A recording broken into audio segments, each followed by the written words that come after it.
May isa na naman tayong pinuntahang resort na napakalawak at napakaganda ng mga room. Ang dami niyong pwedeng gawin dito, tapos meron pa silang mga pagkain na pagkasasarap. By the way, nagkikater nga pala sila. Unahin na nga natin yung old house nila na pwede niyong pagpicturean. Inay itay, porque contigo yo has kuhil. Ito yung infinity pool nila kapag umaga at ito naman sa gabi. 3 to 5 feet na nga pala yan. Pagdating naman sa mga rooms, madami kayong pagpipilian. Pwede sa pamilya or magbabarkada. Kinagandahan pa dito, bagong gawa yung mga rooms nila. Malinis at very relaxing. Kunwari nga ware ay matutulog nga tayo. Ay kinumagahan baga ay naging dilaw ang damit ko.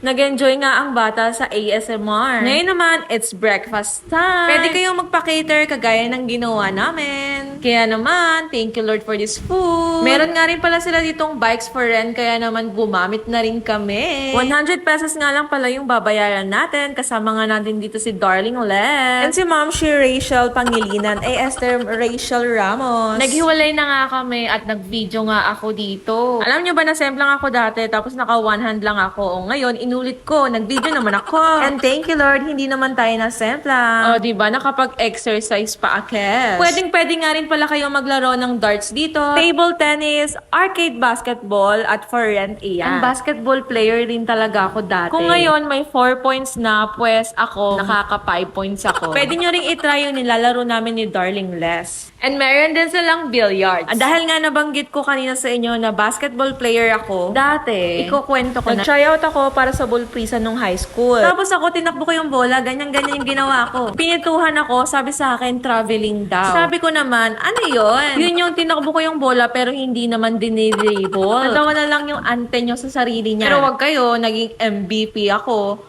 Most bangko player. O diba, Carrie Bells naman mag-shoot ang ante. Meron din silang pabilyon na kayang mag-accommodate ng 120 na katao. Pwedeng mag-event dito. Also, hindi maboboard yung mga anakshi nyo dahil meron din silang playground dito. Shoutout nga pala kay Ma'am si Rachel Hutchins and kay Tita Beth na laging nanonood. Maraming salamat po. Na-appreciate ko po yun. And sa lahat ng mga nanonood, try nyo na din dito sa Claraville. So yun lang naman guys. Salamat sa panonood. Don't forget to follow, like, and share. Buyers!